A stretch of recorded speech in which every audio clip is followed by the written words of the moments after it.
Hello, ভিডিওটি ছিল দশমীর পরের দিনের ভিডিও। সেই দিনও সবাই মিলে চলে গেলাম ঠাকুর দেখতে। আর একে দেখো, এটাকে দেখে তো আমি পুরো ভয় পেয়ে গেছি। তারপরে মাকে দেখে নিলাম, আর মাকে দেখো কত সুন্দর লাগছে। আর প্যান্ডেলে ভিড়টা দেখেছো, মনে হচ্ছে এখনও পুজো আছে।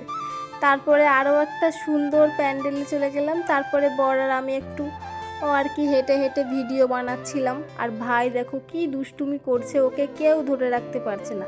তারপরে আরও একটা সুন্দর প্যান্ডেলে চলে গেলাম। আর এই প্যান্ডেলগুলো কোথায় বলো তো? এইগুলো হচ্ছে বাতকুল্লাতে। তোমরা কে কে বাতকুল্লায় ঠাকুর দেখতে এসছো অবশ্যই কমেন্ট করে জানিও।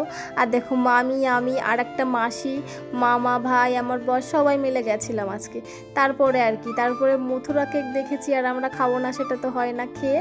আর রাস্তায় দেখো এতটা ভিড় ছিল না। চলো পরের পার্টের নেক্সট পার্ট দেখাবো। ভালো থেকো, সুস্থ থেকো, টাটা।